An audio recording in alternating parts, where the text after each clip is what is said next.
So, hello. I'm streaming again. It's been a rough day. Things kind of got crazy after I ended the first stream, and I'm beginning this one relatively unprepared. Forgive me for adjusting my camera there. But I feel like I need to kind of finish out the stream because I didn't get a chance to answer everyone's questions. One of the main problems I'm dealing with right now is that Google won't let me see the super chats on its screen on its web page.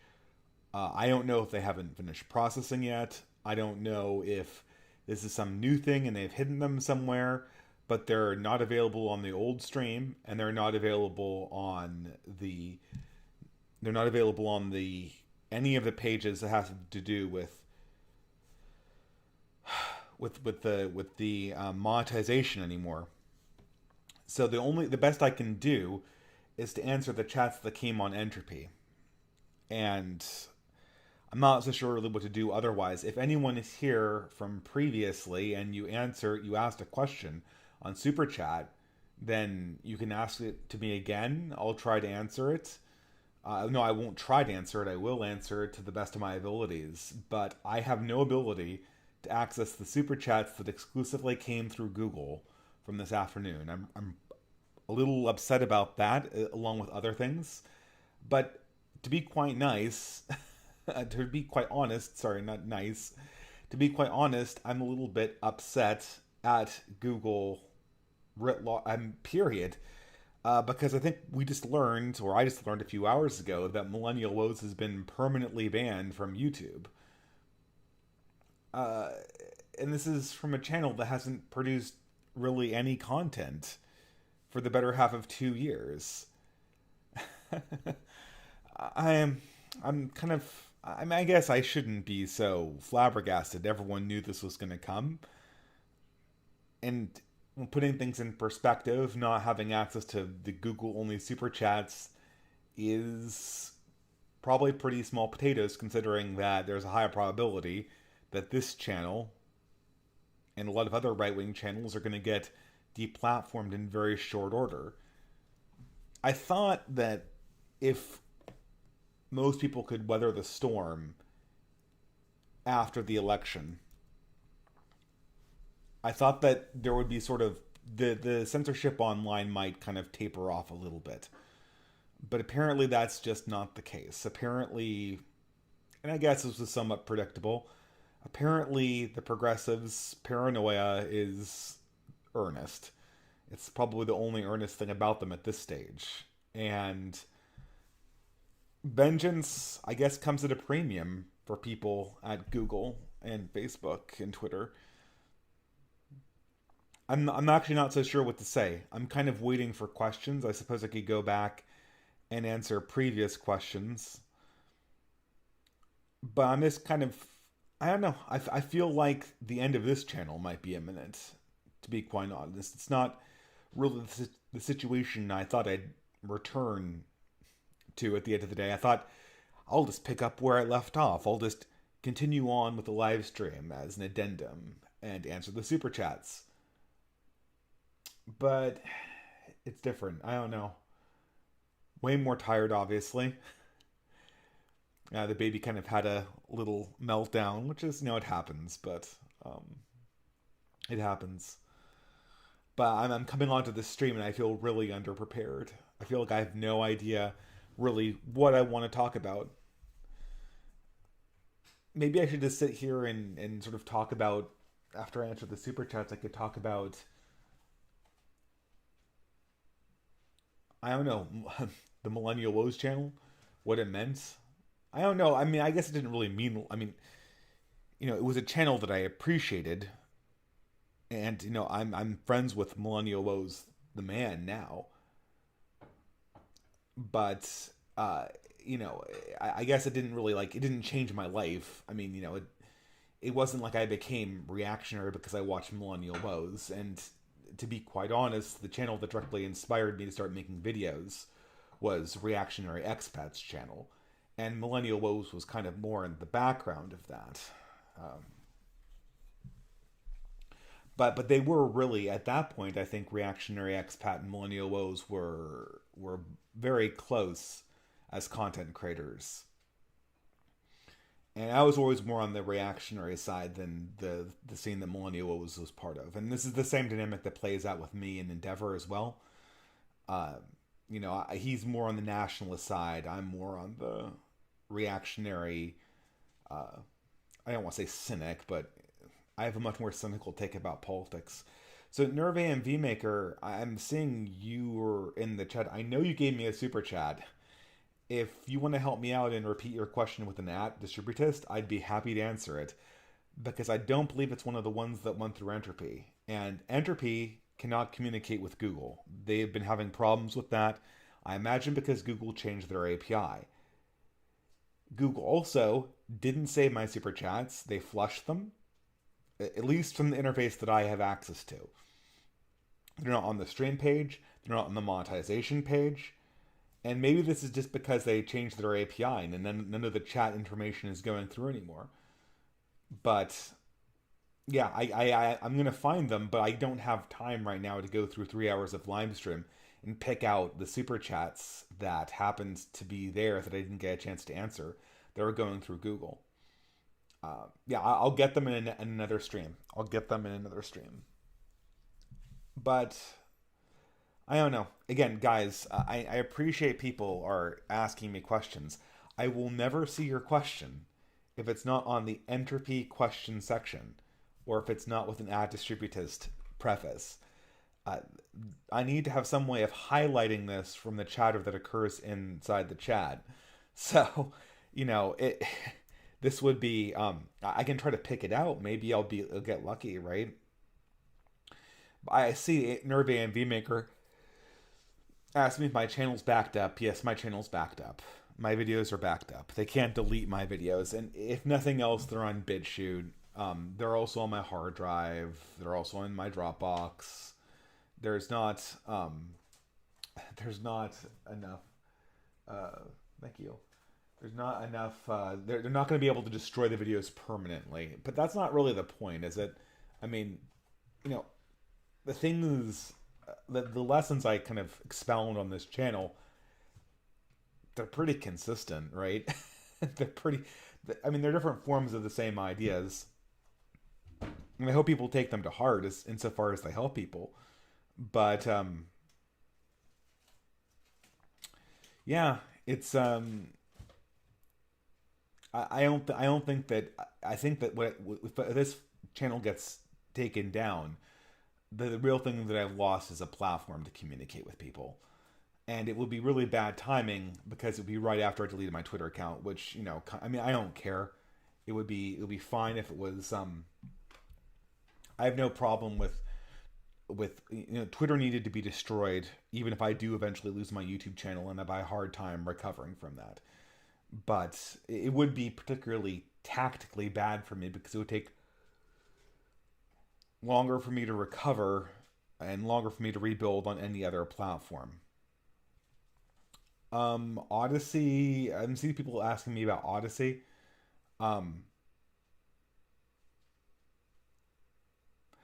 Okay, so some people are asking me questions. Look, I'll answer the Odyssey question. The Odyssey, it looks like it's a better system than BitChute.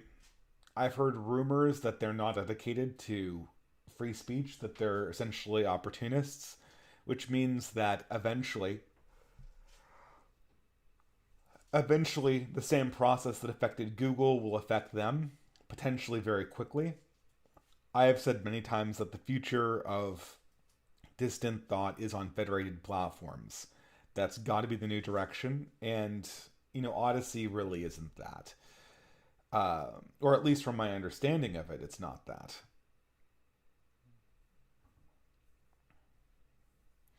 So I guess I would say proceed with caution. I know BitChute had a number of problems, and a lot of people are very frustrated with that. And I am very frustrated with BitChute too. I have it set so that it should automatically upload to BitChute whenever I upload here. But the BitChute uploads are, it misses videos. It's 3 months behind. They never upload at all. It's very frustrating. And and it's not even that, because that's difficult. You can understand that as a difficult engineering problem. The real problem with BitChute were all of the easy things, lack of basic quality of life things like playlists. I mean, how hard is a playlist to implement with modern pre-written PHP libraries, or with JavaScript, or with anything really? I mean, I almost know how to do that, and I'm not a web programmer. And these things were problems that people complained about for years at this stage with BitChute, and they never got addressed. So, so Lavoisier, I think you said you super chatted me a $60. You have a $60 Amazon gift card, and I need book recommendations. Well, Lavoisier, you need to be a little bit more specific about that. What kind of book are you looking for? A fiction book, a sci-fi book? Are you looking for philosophy? It's very difficult for me to give book recommendations unless it gets narrowed down a little bit. I know last time when someone asked me for a sci-fi book recommendation, I recommended Stanislaw Lem, who's kind of like the Polish version of Philip K. Dick. And I think that's fine. I think that would be the, I really enjoyed that author, and I would recommend him for anyone who's looking to get into science fiction.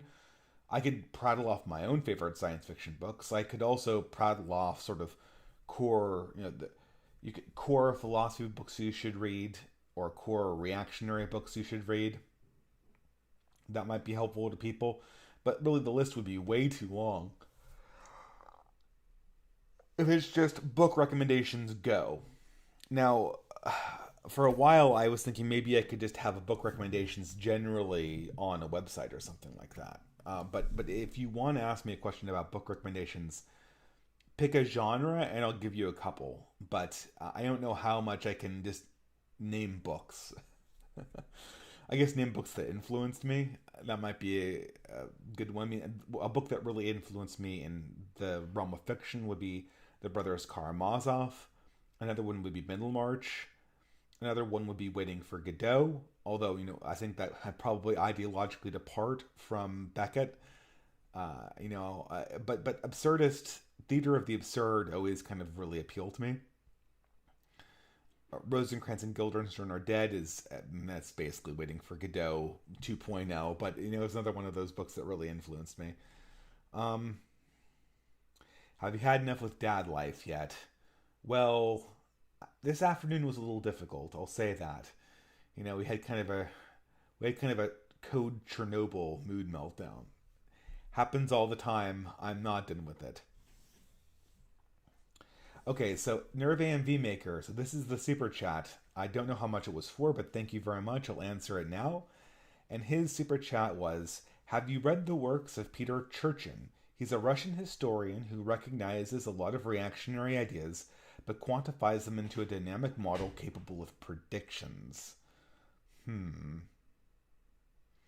Well, I appreciate political theory that makes predictions. Pardon me. I guess I'm getting sort of tired, very predictably, since I've been up since 6 a.m. And and I'm going all the way to midnight without a stop. Um, I guess the way you've put that, Nerve AMV Maker, it makes me a little bit suspicious. Usually, I don't think of historical models having predictive outputs. Considering so few scientific models have predictive outputs, it would be really kind of crazy to think that a historic model where we can't do controlled experiments would have predictive outputs on something that is as strange as the future. No, I mean, you probably could list some exceptions here, right? I mean, uh, Oswald Spengler would be sort of a historian that had a prediction about the future. But in that sense, I really don't think Spengler is talking about predictions in the sense that we would make them scientifically, or in the way that a dynamic model would make them, which always seems to me like you're talking about like a dynamic programming model or something, or a network model, which would be insane for history. What Oswald Spengler is pointing out is sort of a consistent human motif throughout history. It doesn't seem like it's going to stop. It's a prediction, to be sure. It's not really a dynamic model. I have to confess that I haven't read Peter Turchin. I wouldn't be adverse to reading him, but again, it's having to negotiate with a lot of other things on my schedule here. Um,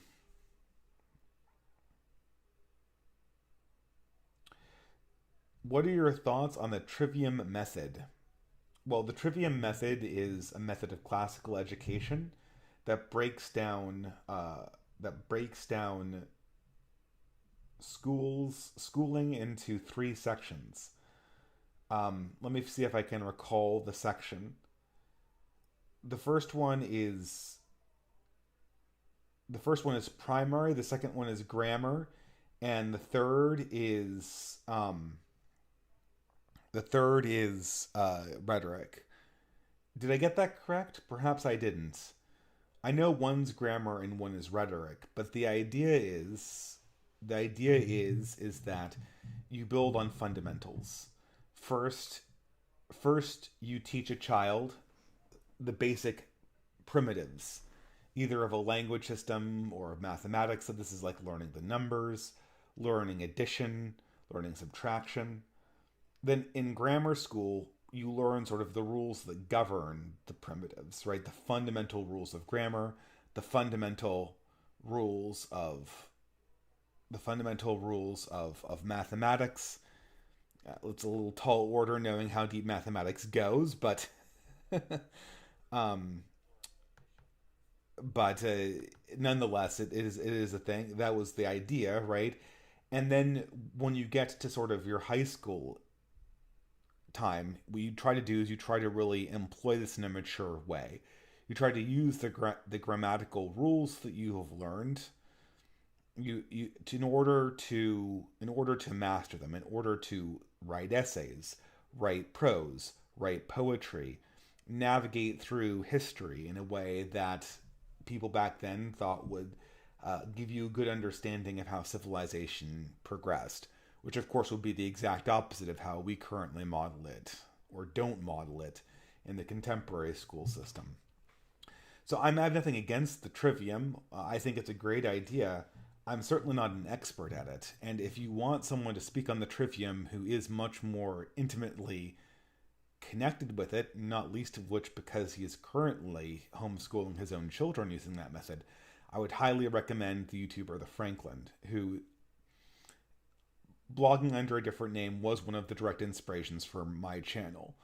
Um, so that is, yeah, I would recommend you look there. Have you listened to any good bluegrass music lately? Um, well, the only music I've really listened to, uh, I've kind of been on a kick where I've gone back to old rock and roll shoegazer music from the 1990s, like Sonic Youth and stuff like that. I could just tell you some of my favorite bluegrass bands. My favorite bluegrass band, probably of all time, was well, of all time, but I was really into this band that was popular in the 2000s called Crooked Still.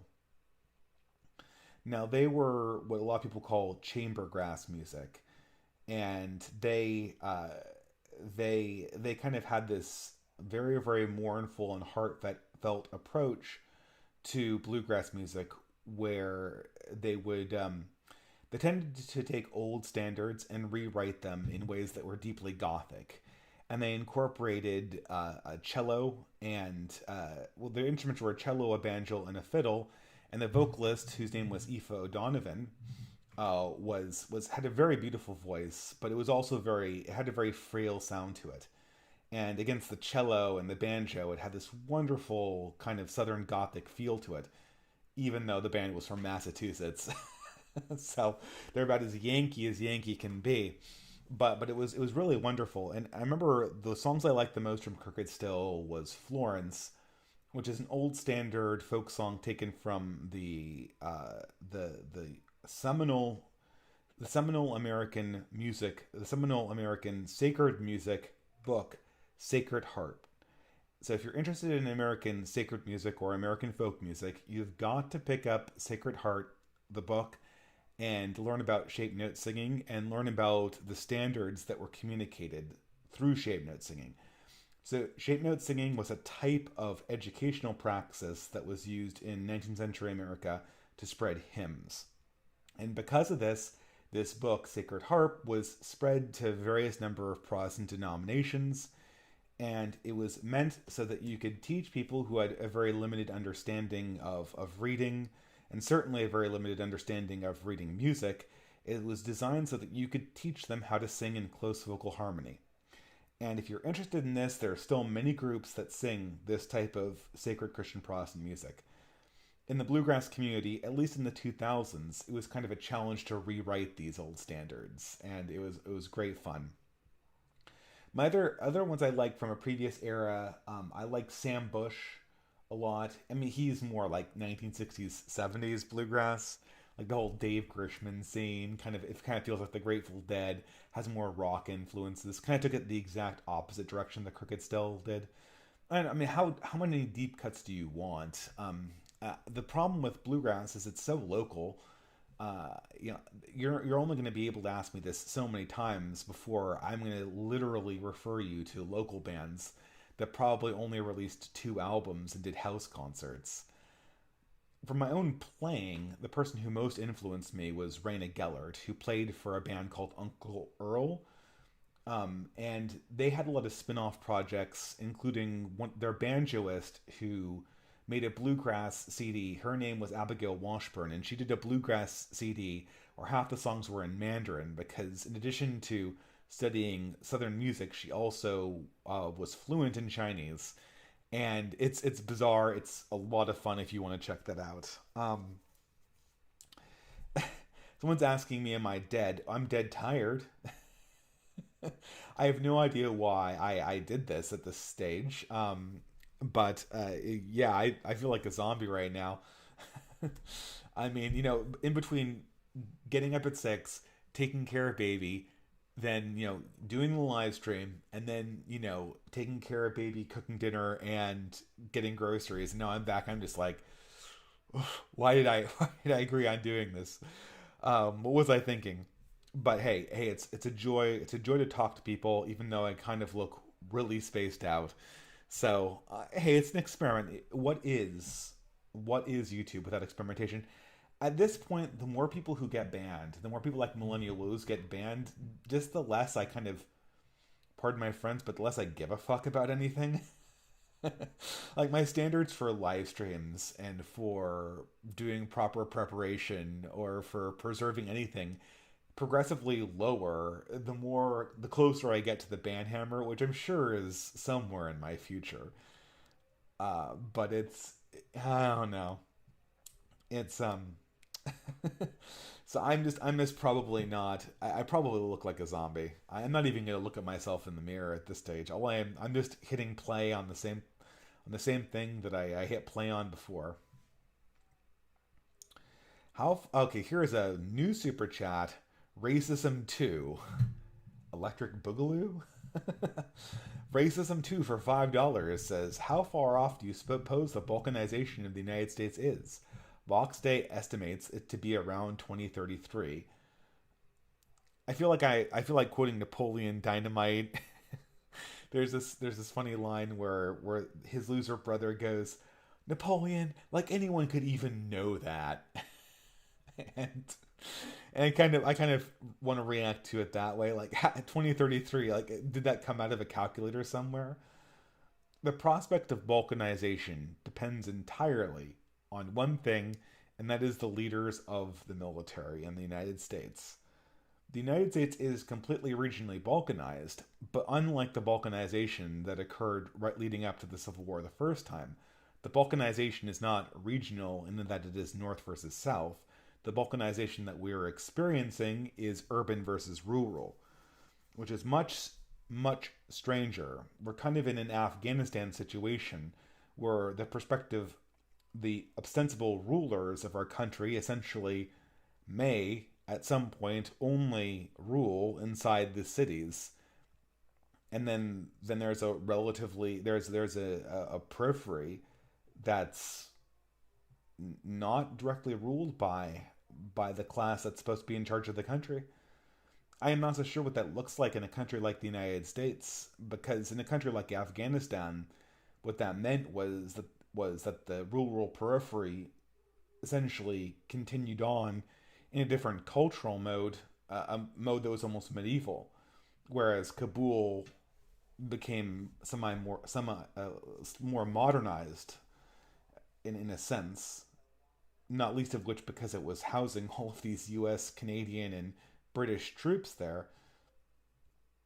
Um, I don't know what that would look like in a modern industrial country. It's not something that we've seen very much of in a modern industrial country. Certainly for reactionaries, the best case scenario of this happening in a somewhat moderately technologically industrialized country is Turkey, where you had the Kemalists, which were located. I mean, the Kemalists essentially, and by Kemalists, so the for a brief rundown of recent Turkish history, after World War One, a famous general who fought at the Battle of Gallipoli, Kemal Mustafa, he renamed himself to Ataturk. He basically took over the Turkish government and secularized it. And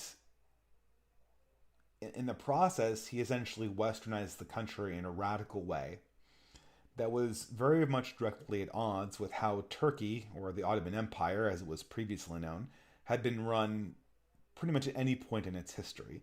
Before then, it had pretty much been run as a semi Islamic caliphate.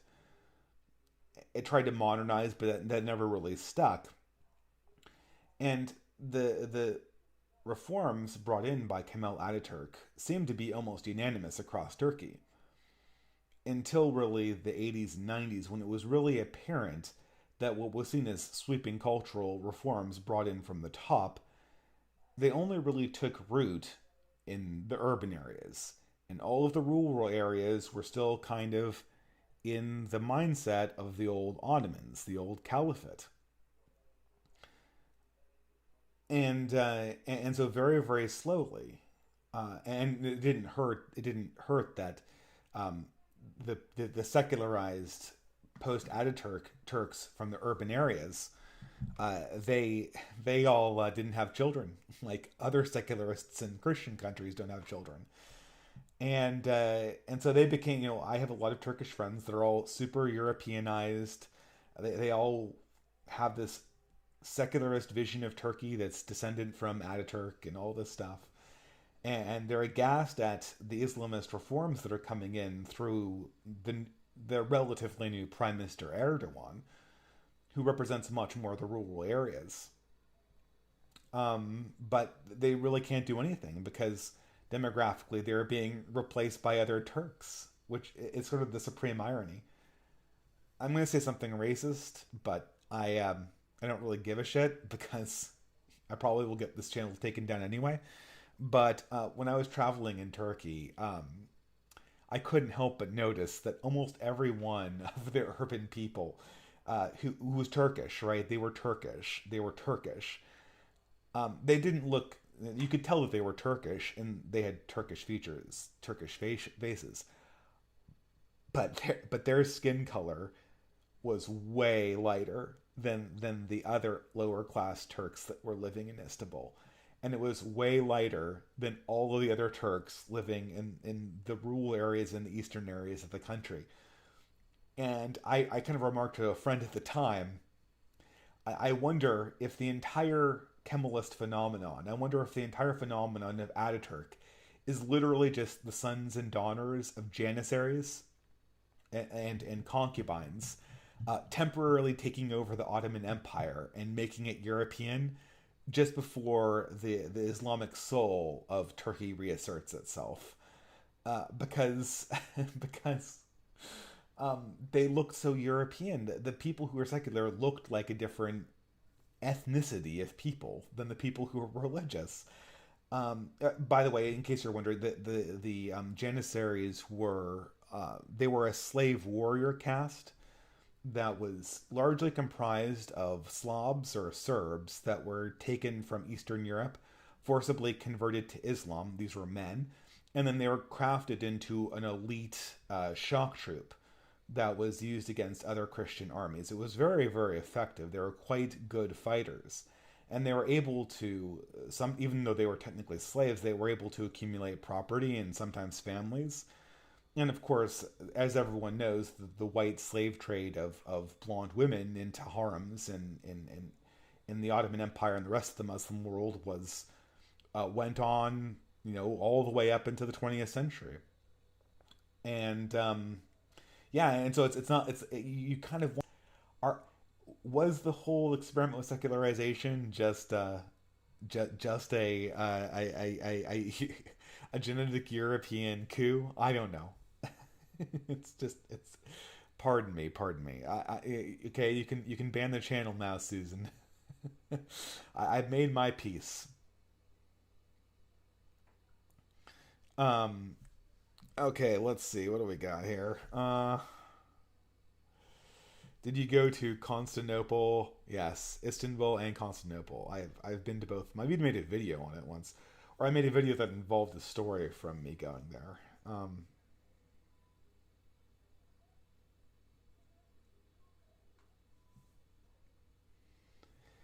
So, distributist, are you reactionaries falling into the same hole as BreadTube of having principles and not implementing them? Why aren't you taking over the Solidarity Party and making your own AOC? Well, I have a lot of friends in the Solidarity Party. I never knew that electoral politics was a principle of reactionaries. I thought quite the contrary. I thought the principle of neo reactionaries was not doing electoral politics. I certainly have no problem with taking over the Solidarity Party. I have a lot of friends who are part of that movement. Some problems. It's a third party, so it will never win. It's a party that would largely appeal to rural voters, which means that flash in the pan media sensations like AOC will never happen there. And unlike AOC, we don't have something like Secular Talk or other more mainstream media platforms that will literally hop on the bandwagon um, of that movement. Oh, hey, so the person who asked me about Bluegrass loved Crooked Stills. I'm trying to think of who else was like that. I don't know. It's so hard.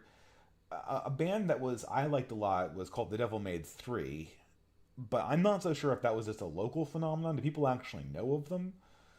Obviously, bigger than Crooked Still would be something like Gillian Welch, who was a similar person who had that kind of gothic feel to their bluegrass. But I'm trying to remember.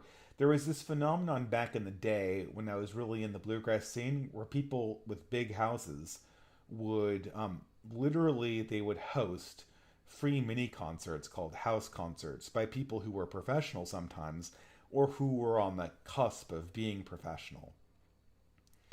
And and so you could get a really good concert just by coming over to someone's house who was in the circle, paying a $5 cover fee, and then you'd meet up with the people and have dinner with them, and it was really fun. Um, so I don't know. I don't know. Bluegrass, it changes a lot. It's really more about playing and kind of going to festivals and kind of experiencing it that way. That's why always that's what I always liked about it. The particular bands didn't necessarily always stand out to me. There was a new one that when just before I kind of left the scene, Elephant Stampede, I think it was called, that was really good too.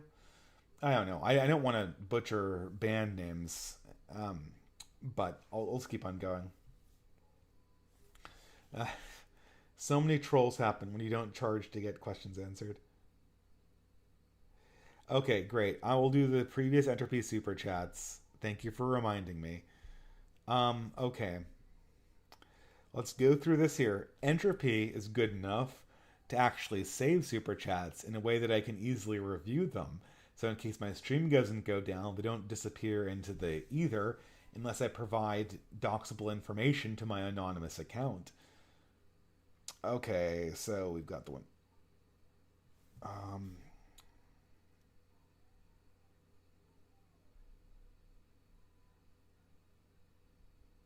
Oh, here's an interesting one. Yeah, this by the same guy who reminded me. Zero Kev for $10 USA. Throughout California, there is a series of anti Asian attacks, mostly perpetrated by a protected class. Yeah, and it's a protected class that I can't mention. And no, it's not the protected class that I can't mention, it's that other protected class that I can't mention on YouTube. The media isn't covering it, and many Asians are pushing back against the wokies in, and boba Brahmins. Do you think we're going to see a progressive coalition fall apart anytime soon? This is a great question. Thank you so much for bringing it up. This is how the coalition fractures. The one thing that is always going to be a reactionary issue is crime. Crime crime is something that progressives never really understand. And reactionaries do understand it. And everyone instinctively, at an instinctive level, understands what crime is, even though progressives lie to themselves and and lie to their own emotions when they try to tell people what crime is. To a progressive, crime is an institutional mistake. It's something that momentarily happens because people are poor. That's not what crime is. A much more accurate view of crime comes from the reactionary perspective best put forward by Ra's al Ghul in Batman Begins. All crime is an implicit attempt to mock the laws of a society. It is, in its essence, an attempt to deconstruct the order established that keeps civilization running. If crime is tolerated or allowed to run rampant, it will undermine the trust that exists inside society. Therefore, every crime has to be dealt as a fundamental attack upon the societal trust that bonds all men to each other. I'm paraphrasing Ra's al Ghul, but you'll see the same thing in Thomas Carlyle, and you'll see the same thing in older thinkers.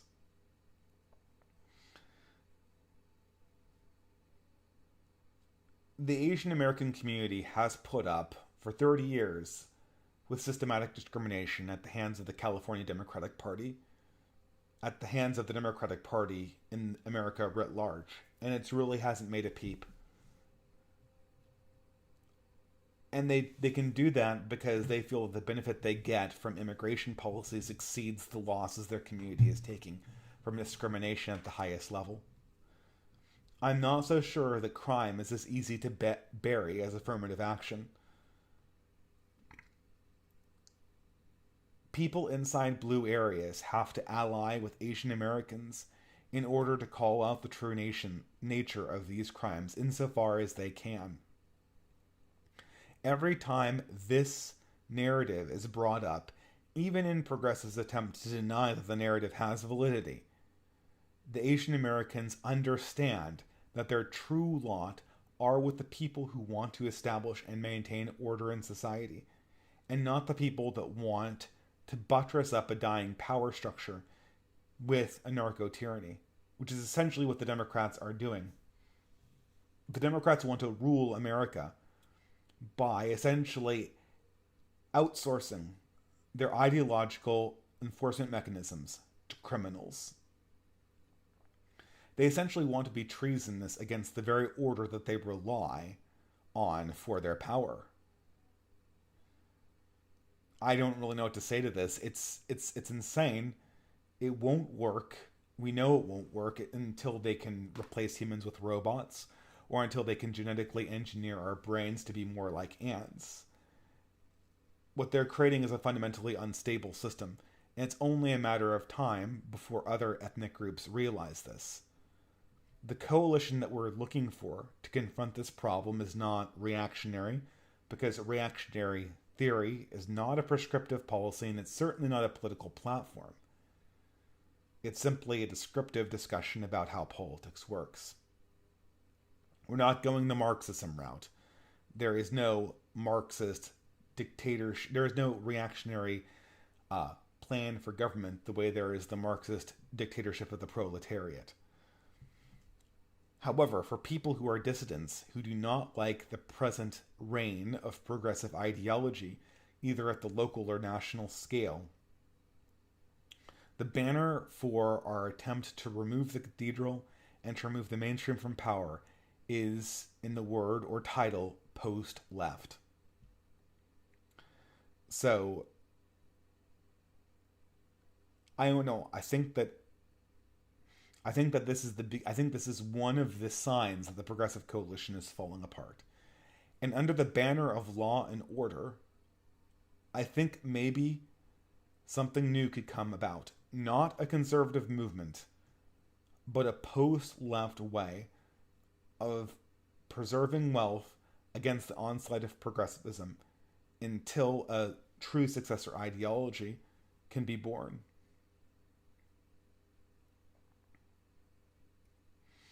A few ones that I've already read, including Aristocratic Owl asking me to read the entry question section. Oh, here we go. Not a Megon for $3 USA. Do you think injecting the hobbies that you enjoy with reactionary ideas such as writing and tabletop RPGs is a bad idea? My brother and I are making our own RPG setting inspired more by Lord of the Rings than Game of Thrones. Well, that sounds great. I think that Lord of the Rings is a very reactionary world. It's a very reactionary novel. And it was the chief inspiration behind Dungeons and Dragons. And that's kind of the great irony, is that Dungeons and Dragons is not very reactionary.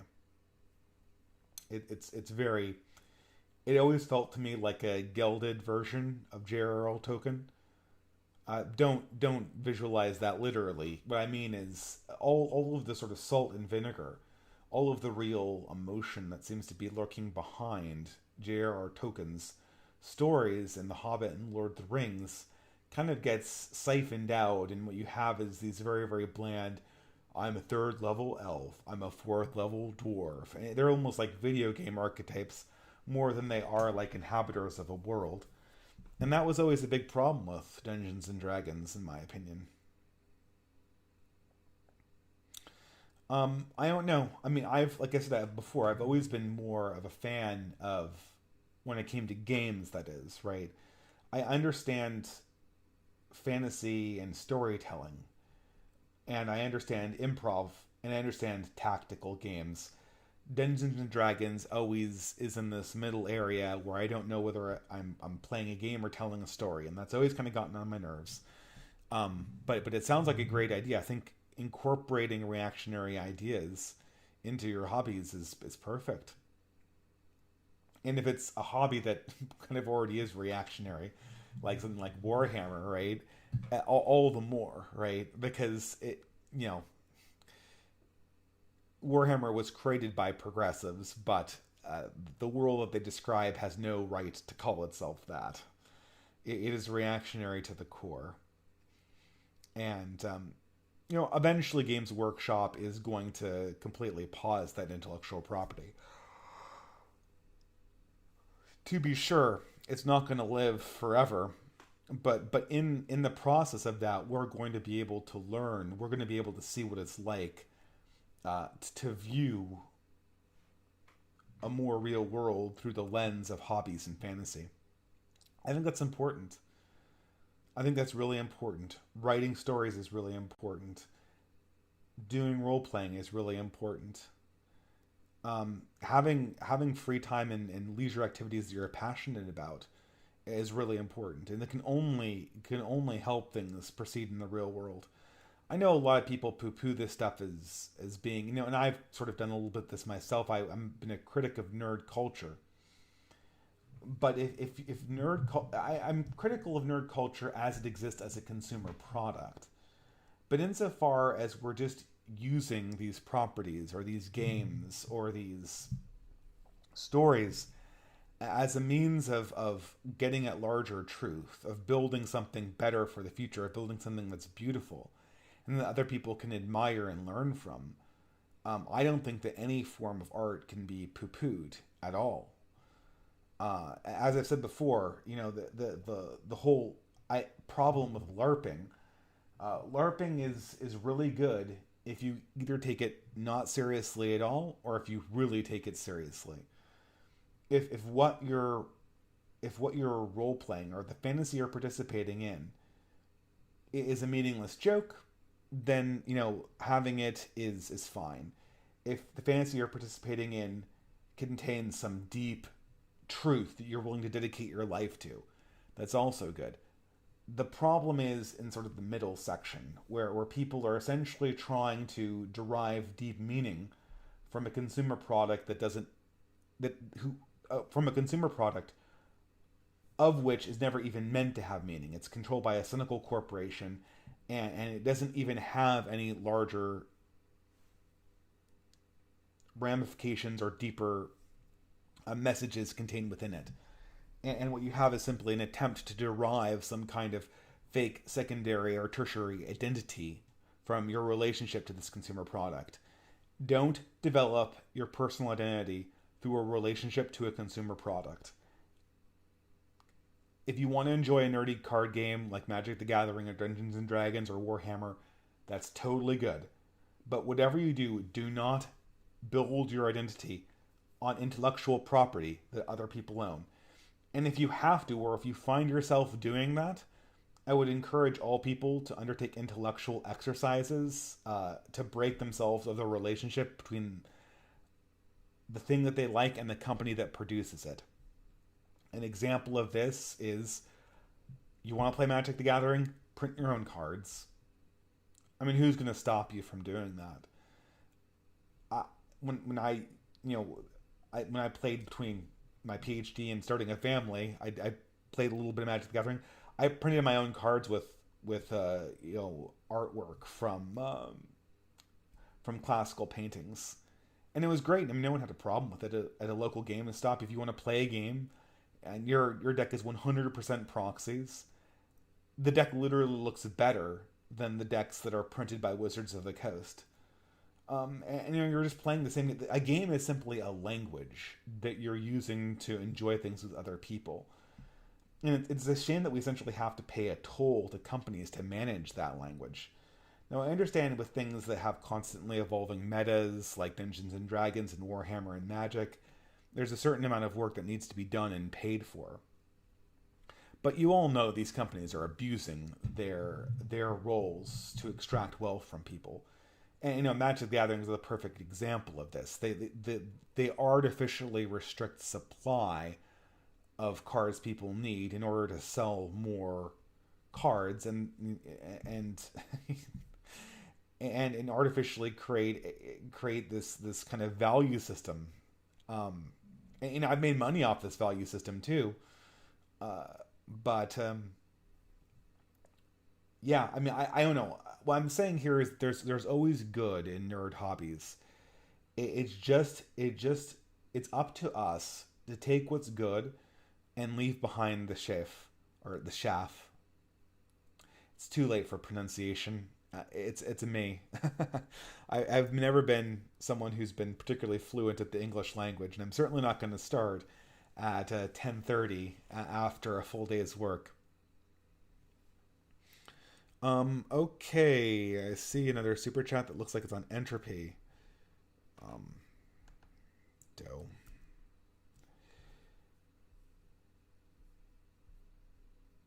Okay, Sam 153 for $20 USA.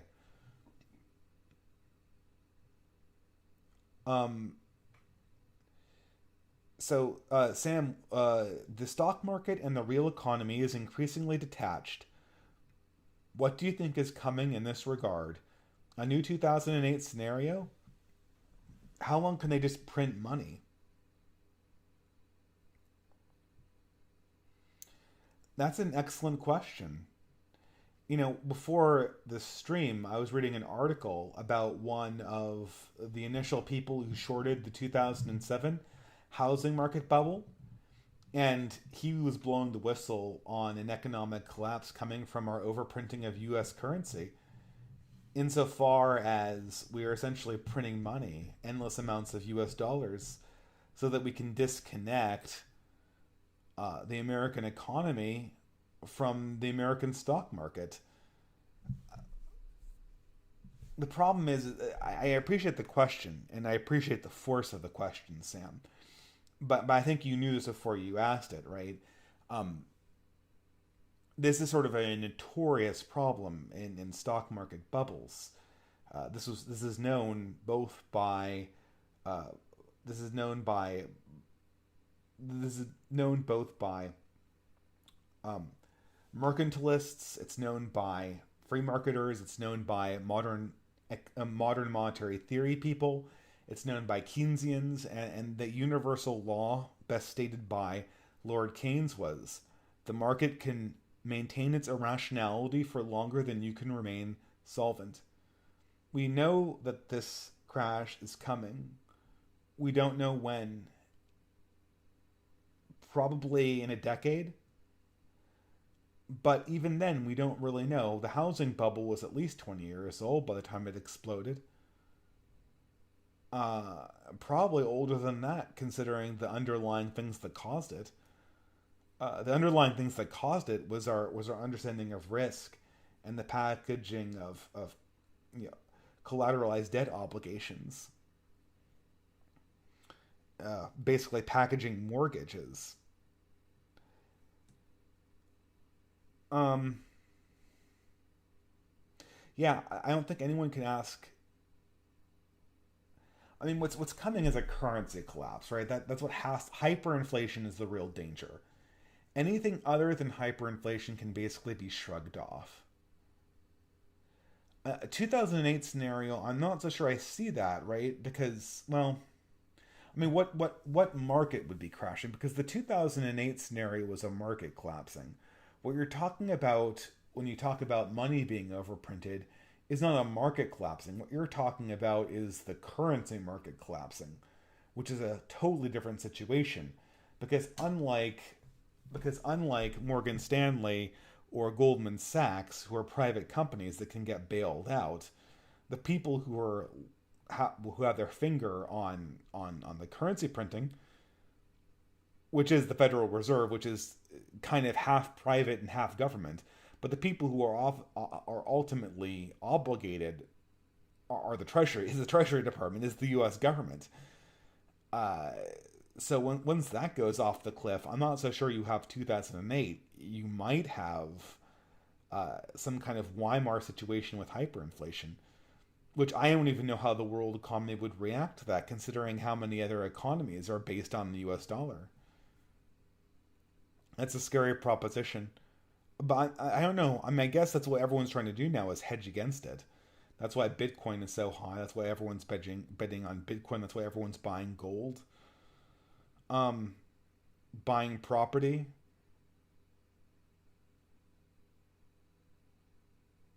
Yeah, I mean, I don't know. They can't print money forever, but they can print money for a damn long time. It just, all that matters is whether people are going to ask for their money back or ask for value eventually. I don't know. Maybe it could happen slowly. Maybe very, very slowly. We're going to get a situation where American currency is increasingly meaningless for purchasing the things that people need. I think that's a distinct possibility. I'm kind of on the verge of running out of energy, but I'm going to keep on going here. Let's go back to entropy. Let's make sure I didn't miss anything.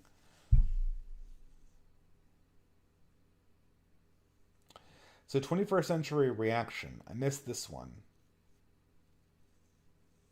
Wait, hold on. Before I go on to 21st century reaction, do I just realize that not Omegon is literally a Warhammer reference? Is that what is that am I seeing some kind of Alpha Legion joke? Okay, never mind. I'll go on to 21st century reaction. Most progressives are Satanists, including the supporters. It's about self-worship. They do not have morality. All is permissible. They say and share terrible things in their own circles. Be careful. Well, this is probably the wrong time to say this to me because I'm kind of getting this sense that, I'm kind of trained to view things as being impersonal and not good versus evil. But increasingly, it's very hard to deny the evil of the system, not simply as an abstract evil in the Solzhenitsyn sense, not in the sense of, oh, well, the line between good and evil runs down every man's soul, but just sort of in the absolute sense. It seems that whatever forces have taken over our world, they do seem to have diabolical machinations behind them, or at least such dishonest machinations that are hidden behind so many euphemisms, both linguistic and also spiritual, or I mean that's the right word, euphemisms that are both linguistic and political, perhaps I should say. Um, they've deceived themselves so many times that their own motivations are indistinguishable from the diabolic themselves. A great example of this is Bill Gates. Okay, I'm sure Bill Gates meant well at some stage. What he's doing now is creepy. Essentially, what he's saying is the same thing that this Sam 153 is saying, that the American currency market could implode. And so what's Bill Gates doing? He's buying up agricultural land and trying to dominate it. That's odd, isn't it? I guess it's the self-interested thing to do. I guess you could tell yourself a story in the Vosh sense to demonstrate how the consequences of buying up agricultural land and monopolizing it for your own interests, your own private interests, is the rule consequentialist right thing to do. But ultimately, it looks diabolical. It looks like Bill Gates procured a situation that was unsustainable through his own actions. And then when the bill is due, he's hedging against the very disaster that he created in a way that private individuals couldn't possibly do because they don't have the liquidity to do that. We're all raising families. We're all living paycheck to paycheck. I mean, that is diabolical. I don't think there's a cabal. This is, I know this is sort of the NRX thing, right? The problem is that diabolical inclinations and behavior emerges from chaos itself. It emerges from the lack of morality, from the lack of order. So it's strange, right? When you see this is some supreme, maybe it's not a supreme mystery, but it's something that always struck me as being weird and kind of calling back to how our ancestors understood reality better than we did. You would think that chaos or a lack of order would be like some good, some bad, some up, some down. It's just anarchy. It's just we can't predict what's going to come next. But instead, that's not what you get when you get chaos. That's not what you get when you remove order. You don't just get some good and some bad. You get bad. You get demonic bad. It's like chaos is a swirling pit out of which emerges the worst elements of human nature possibly imagined, and maybe even the worst elements of supernature, as it might seem observing what we're seeing right now.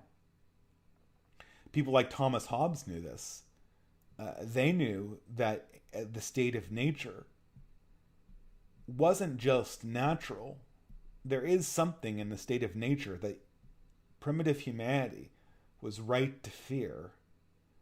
Very right to fear.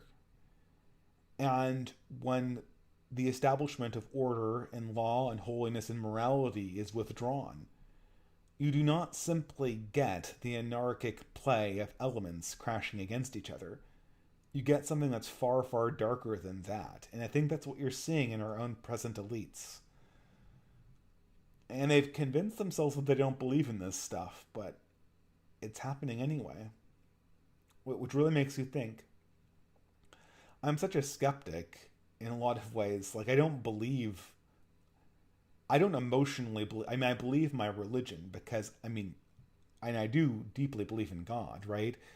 But I've always recognized this about myself, that I'm such a dyed-in-the-wool secularist that, I'm convinced in the resurrection as a historical fact. but I emotionally disconnect from it. I believe in the existence of demons as a metaphysical fact because it's taught by the Catholic Church, but not in an emotional sense. And I believe in, based on that, that there is an existence not just in human evil, but in deep supernatural evil. But I emotionally disconnect from that.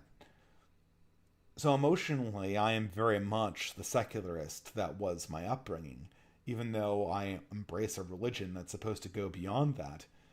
And because of that, I can't believe that the demonic properties of our elites that we're sort of seeing on a day-to-day basis. I can't I have to see it, and every time it happens, I'm sort of flabbergasted. Like this banning of millennial woes for functionally nothing.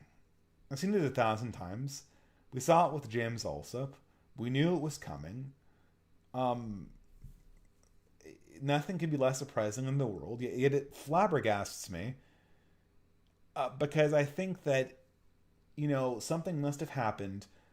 All of these other things must have been misunderstandings. They were scared. Our elites thought that Trump was going to get reelected. They needed to have federal power. And, once they stop being scared, they're going to come to their senses. They're going to be rational. And things are going to go back to normal. I mean, it's not true. I mean, the Democrats now rule the government writ large, both at the federal level and the media and the universities and the culture. They rule all these things with very little interference from Republicans. And they don't rule like good technocrats. They rule like power hungry demons. I'm not saying they're demons. I'm not saying that they're Satanists in the sense that they worship Satan like, I don't know, Aleister Crowley did. But they behave like you'd imagine a demon from Paradise Lost behaving. These grasping people who were just clinging to power without any understanding of their ultimate consequences of power or the ultimate good power is supposed to pursue. And all the while with zero ownership of what that actually means. I don't know.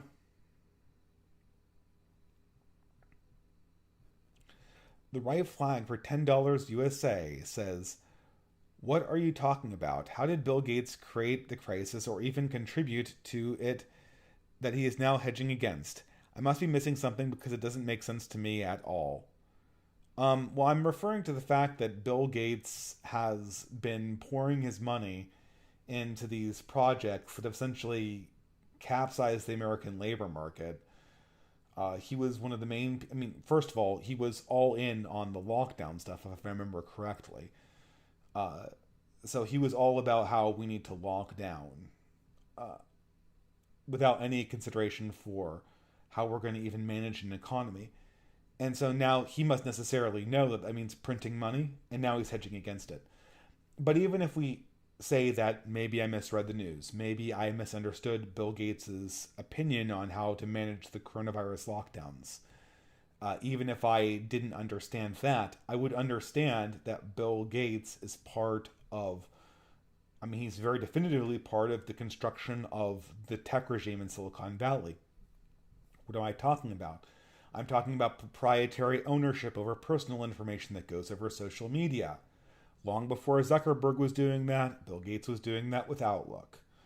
I'm talking about basically IP trolling.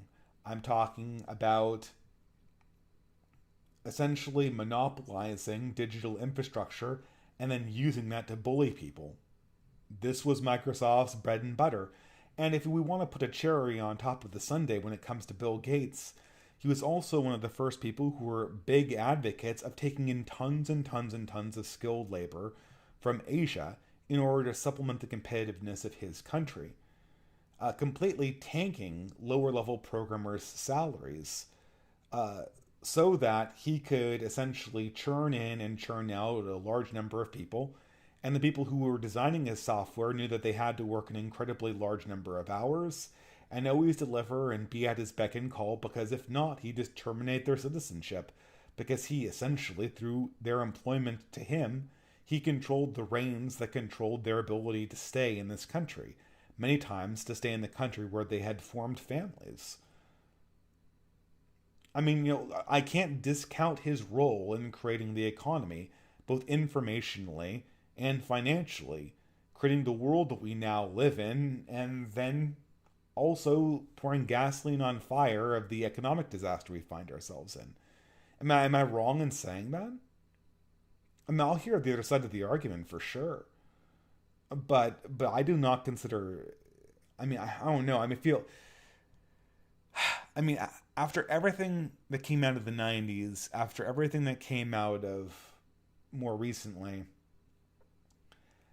I don't know. I mean, maybe there is this case for Bill Gates being this really great moralist, and I just can't see it. But man, that better be a pretty good argument, you know.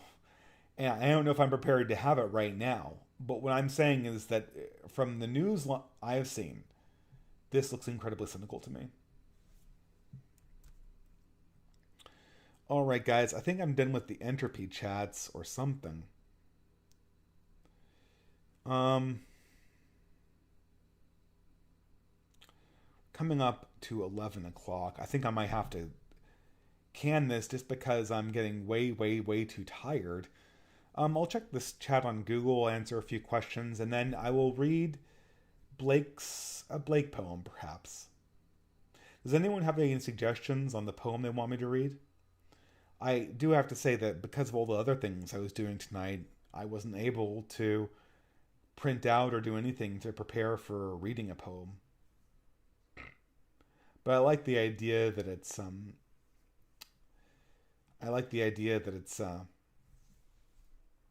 that we end on a good note. No one with a chat replies, interestingly enough. Okay. People getting invites with each other, I see. Someone asked me a question at the beginning, like a really, really long one. I think they wrote me an email too.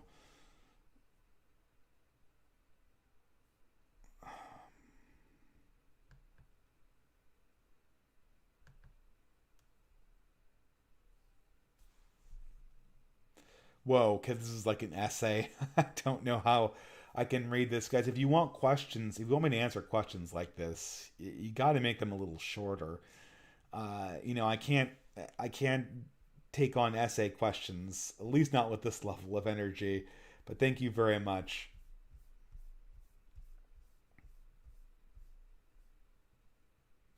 Um, I don't know. Maybe I should just maybe I should just read out the poem and end the stream. Read out poems, I guess. Let's see if I can look this up.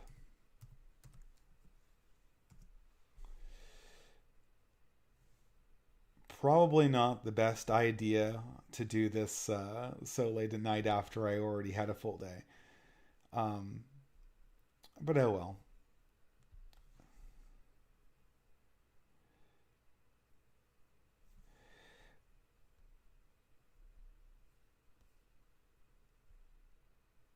Okay.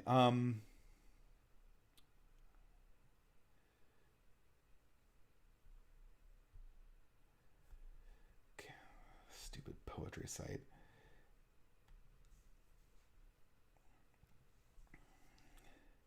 This one's entitled The Divine Image by William Blake.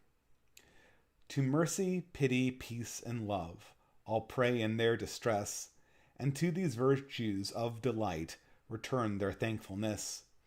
For mercy, pity, peace, and love is God our Father dear, and mercy, pity, peace, and love is man his child care. For mercy has a human heart, pity a human face, and love the human form divine, and peace the human dress. Then every man of every clime that prays in his distress, prays to the human form divine, love mercy, pity, and peace. and all must love the human form, and heathen Turk or Jew, where mercy, love, and pity dwell, their God is dwelling too. So with that, guys, oh no, did I get another super chat? Okay, well, I guess this is, maybe I'll read another poem. Right flag for $10 US. Thanks for your answer. I may leave a comment after the stream is done. Okay, thank you very much, Right Flag. I appreciate it. Maybe I'll read another Blake poem because I want to end on a good note.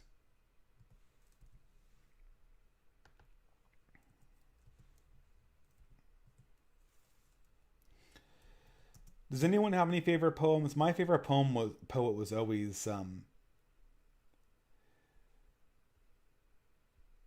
always William Butler Yeats. We can read The Tiger. This is always one of my favorites. Again, everyone has heard this in their freshman poetry class, but it bears repeating. The tiger, tiger, tiger, burning bright in the forests of the night. What immortal hand or eye could frame thy fearful symmetry? In one distant depths or skies burnt the fire of thine eyes. On what wings dare he aspire? What the hand dare seize the fire? And what shoulder and what art could twist the sinews of thine heart? And when that heart began to beat, what dread hand and what dread feet? What the hammer, what the chain? In what furnace was thy brain? What the anvil, what dread grasp dare its deadly terrors clasp? And when the stars threw down their spears and watered heaven with their tears, did he smile his work to see? Did he who made the lamb make thee? Tiger, tiger, burning bright in the forests of the night, what immortal hand or eye dare frame thy fearful symmetry? Alright, guys, and with that, I will end this stream. I'll see you on future Distance or other live streams. Thanks a lot.